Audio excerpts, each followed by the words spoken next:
คลิปนี้สาระแทบไม่มีเตือนแล้วนะ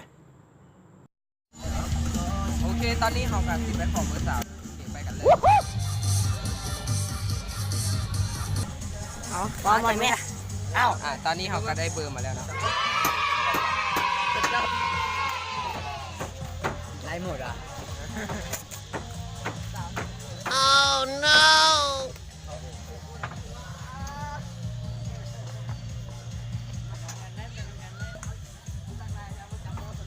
คนที่2ผ่านไปวันนี้กะจะไปซอกคอนวันนี้กะจะไป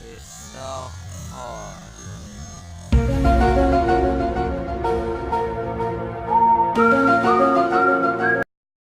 ไปนะปูไม่เมมตะกล้องเดี๋ยวกลับมาจากบ้าน โอเคเนาะก็สิได้ไปขอเบอร์สาวใหม่เนาะ Okay. เลื่อนแล้วเลื่อนได้อยู่เหรอทำได้อยู่เหรอเอาดูดน้ำก่อนครับ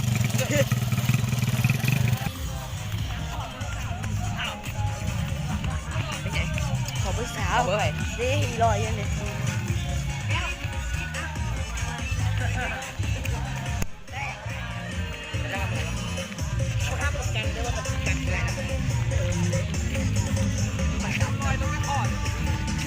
มันกับอะไรกัน เล็กพี่เตี้ย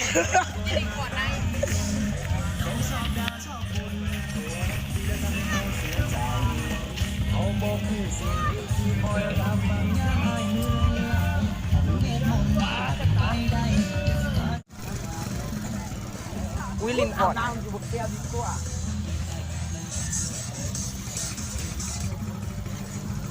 ใจนี่เป็นที่ลินก่อน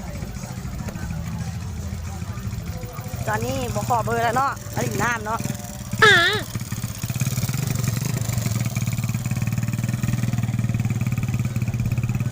โดดฆ่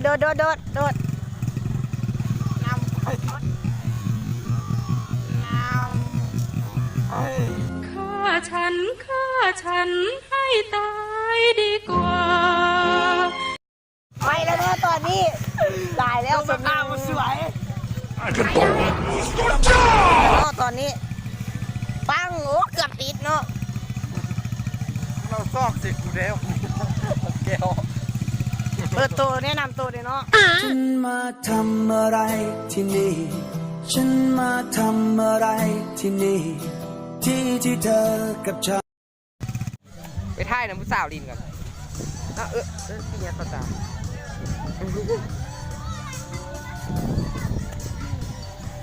ทักทายกล้อง No.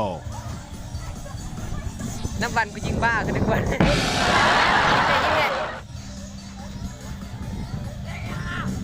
อย่างกับตัวใหญ่ล่ะ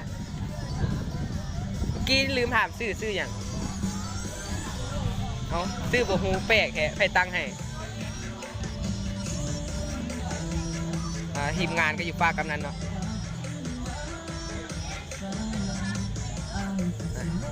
กูมาแล้วนำมาจนเบิดกูว่าแล้วมาซีเมสเลย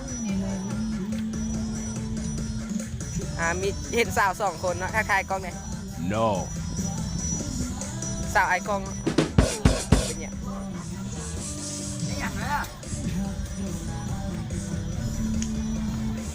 เขาจะหนีเห็นว่าซูมาอีหยัง ผู้สาวใส่หมวก กูมาเมื่อกี้เขายังบ่หนี นี่ไว้ขนาดนี้ ย่างนำไปแล้วหน่อยไปเข้าไปหาพ่อองค์ติกำลังเล่นน้ำคาคิว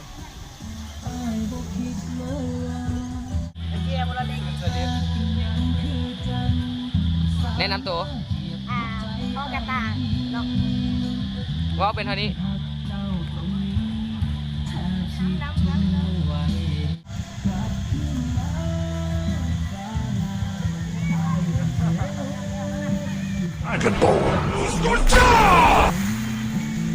เสียวสัตว์รัสเซียเลยที่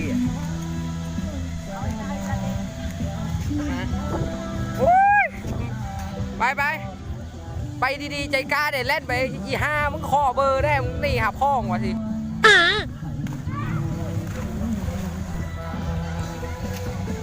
สบายนี่ตอนนี้เขากับจีพาหันกีตาร์ไปขอเบอร์ 3เดี๋ยวโทรศัพท์กูมาก่อน